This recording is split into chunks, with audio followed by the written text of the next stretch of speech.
Hello दोस्तों, आज है 10 सितंबर 2025 और 10 सितंबर 2025 से जितने भी हरियाणा करंट अफेयर के क्वेश्चन बनते हैं हम सब इस वीडियो में डिस्कस करेंगे और हर क्वेश्चन के बारे में इंपॉर्टेंट और एक्स्ट्रा पॉइंट पढ़ेंगे विद हरियाणा जीके और हरियाणा करंट अफेयर के साथ में, ताकि दोस्तों आपका साथ ही साथ पिछली हरियाणा करंट अफेयर और हरियाणा जीके का भी रिविजन होता रहे। अगर आपको इसकी पीडीएफ या कभी चाहिए तो डिस्क्रिप्शन में टेलीग्राम का लिंक मिल जाएगा, उसे ज्वाइन कर सकते हैं। तो सेशन को शुरू करते हैं।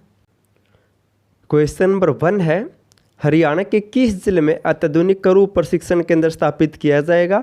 हाल ही में हरियाणा सरकार ने घोषणा की है कि हरियाणा में अत्याधुनिक करू प्रशिक्षण केंद्र स्थापित किया जाएगा और इस केंद्र की स्थापना की जाएगी। ऑप्शन बी, करनाल जिले में दोस्तों इस अत्याधुनिक करू प्रशिक्षण केंद्र को स्थापित किया जाएगा। हरियाणा सरकार करनाल में अत्याधुनिक करू प्रशिक्षण केंद्र स्थापित करेगी। यह प्रशिक्षण केंद्र विमानन प्रशिक्षण व कौशल विकास को बढ़ावा देगा, इसलिए दोस्तों इसको करनाल में स्थापित किया जाएगा। अब इनसे मिलते जुलते कुछ और इम्पोर्टेंट पॉइंट पढ़ लेते हैं साथ ही साथ दोस्तों, क्योंकि ऐसे क्वेश्चन एग्जाम में बनते हैं। मारुति सुजुकी कंपनी ने सोनीपत में अपना चौथा मैन्युफैक्चरिंग प्रशिक्षण संस्थान शुरू किया हाल ही में। और जींद जिले में अग्निशमन आपदा प्रशिक्षण संस्थान स्थापित किया जाएगा, यानी कि fire and disaster management training institute को स्थापित किया जाएगा जींद जिले में। और स्वर्ण जयंती पर्यावरण प्रशिक्षण संस्थान कहाँ पर है, तो गुरुग्राम के मानेसर में स्थापित किया गया है ये। नेक्स्ट है, निम्नलिखित में से कौन सा कथन सत्य है। अब दोस्तों ऐसे क्वेश्चन अब ज़्यादा आने लगे हैं, चाहे दोस्तों एसएससी हो या फिर एसएससी हो दोस्तों, अब इनमें भी कथन निष्कर्ष सत्य व असत्य के रूप में ज़्यादा क्वेश्चन पूछे जाते हैं। तो आपको दोस्तों हर तरीके से तैयारी करके जानी है, क्योंकि कंपटीशन बहुत ज़्यादा है। एक नंबर आपका सिलेक्शन करवा भी सकता है और एक नंबर से आप सिलेक्शन से रह भी सकते हैं। तो आपको हर तरीके से तैयारी करके जानी है। आपको बताना इनमें से कौन सा कथन सत्य है। नंबर 1 पर है, 58वीं हरियाणा राज्य खेलकूद प्रतियोगिता की शुरुआत पानीपत से हुई है। कथन नंबर 2 है, हरियाणा शिक्षा निदेशालय बोर्ड द्वारा इनका आयोजन किया गया है। हरियाणा के कई जिलों में इनका आयोजन किया गया है। तो इनमें से कौन सा कथन सत्य है, तो इनमें से दोस्तों सभी कथन सत्य है। ऑप्शन डी इसका राइट होगा। हाल ही में हरियाणा में 58वीं हरियाणा राज्य स्कूल खेलकूद प्रतियोगिता का आयोजन सबसे पहले पानीपत से हुआ है। हरियाणा शिक्षा निदेशालय बोर्ड या फिर हरियाणा विद्यालय शिक्षा बोर्ड के द्वारा इसका आयोजन किया गया है और हरियाणा के कई जिलों में दोस्तों इन खेलों का आयोजन किया जाएगा। और हरियाणा शिक्षा निदेशालय बोर्ड की स्थापना कब हुई थी, तो सबसे पहले दोस्तों इसे 1969 में चंडीगढ़ में स्थापित किया गया था, फिर इसे 1981 में भिवानी में शिफ्ट कर दिया। हरियाणा विद्यालय शिक्षा बोर्ड का नाम ही दोस्तों हरियाणा शिक्षा निदेशालय बोर्ड था पहले, ये आपको याद रखना है। और वर्तमान में हरियाणा में शिक्षा मंत्री कौन है, तो महिपाल डांडा है। जबकि हरियाणा में खेल मंत्री कौन है, तो गौरव गौतम सिंह है। नेक्स्ट है, हरियाणा के किस पुलिस अधिकारी ने crowd engineer from control the new science of collective behaviour नामक पुस्तक लिखी है। हाल ही में दोस्तों इस नई पुस्तक को हरियाणा के किस पुलिस अधिकारी के द्वारा लिखा गया है, तो इसका राइट आंसर होगा ऑप्शन बी, ओपी सिंह के द्वारा दोस्तों इस पुस्तक को लिखा गया है।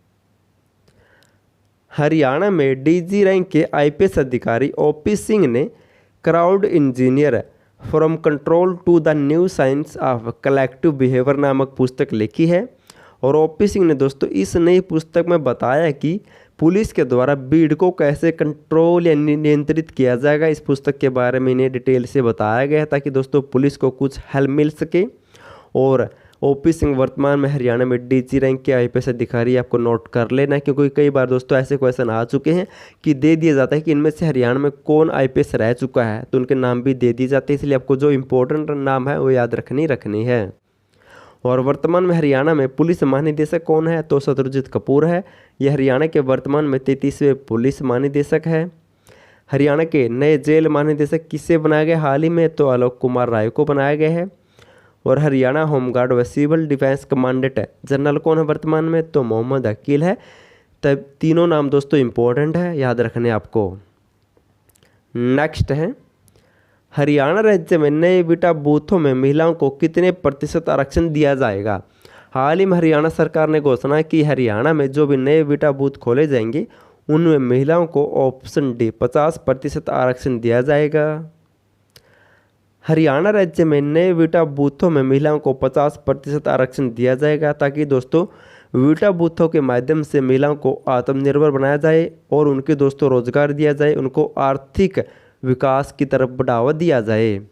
अब जिक्र हुआ था आरक्षण का, तो इनसे मिलते जुलते कुछ और पॉइंट डिस्कस कर लेते। साथ ही साथ हरियाणा राज्य अनुसूचित जाति के आरक्षण में उप वर्गीकरण लागू करने वाला देश का पहला राज्य बन गया है। वर्तमान में हरियाणा अनुसूचित जाति आयोग के चेयरमैन कौन है? तो रविंदर बलियान है। और हरियाणा राज्य में दोस्तों ग्राम पंचायतों, पंचायत समिति और जिला परिषद में के जो चुनाव होते हैं उनमें दोस्तों पिछड़ा वर्ग ए की तरह पिछड़ा वर्ग बी को भी दोस्तों आरक्षण दिया गया है। अब पिछड़ा वर्ग ए को दोस्तों 8% आरक्षण है मिला हुआ है, जबकि पिछड़ा वर्ग बी को 5% आरक्षण दिया है। मोस्ट इंपॉर्टेंट है, दोनों नोट कर लेने हैं। पिछड़ा वर्ग ए को दोस्तों 8% आरक्षण है, जबकि पिछड़ा वर्ग बी को 5% आरक्षण मिला है। और वर्तमान में हरियाणा विधानसभा की 90 सीटों में से 17 सीटें अनुसूचित जाति के लिए आरक्षित हैं, जबकि लोकसभा की 10 सीटों में से दोस्तों 2 सीटें आरक्षित है। कौन कौन सी? अंबाला और सिरसा।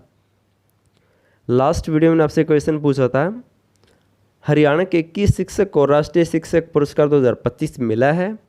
हाल ही में दोस्तों हरियाणा की 3 महिलाओं को राष्ट्रीय शिक्षक पुरस्कार 2025 मिला है। सुनीता डोल, नीलम यादव, प्रवीण कुमारी, तीनों को यह पुरस्कार मिला है। और राष्ट्रीय शिक्षक दिवस कब मनाया जाता है? तो हर साल 5 सितंबर को मनाया जाता है। सर्वपल्ली राधाकृष्णन की याद में दोस्तों इन्हें हर साल 5 सितंबर को मनाया जाता है। और सर्वपल्ली डॉक्टर राधाकृष्णन हरियाणा के नहीं बल्कि देश के पहले उपराष्ट्रपति बने थे। आज आपके लिए क्वेश्चन, आपको इसका आंसर कमेंट करना है।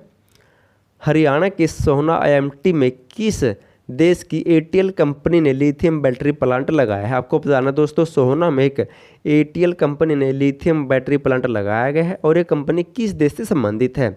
वीडियो पसंद आए तो वीडियो का लाइक, चैनल सब्सक्राइब और शेयर जरूर कर देना। और वीडियो देखने के लिए थैंक यू सो मच।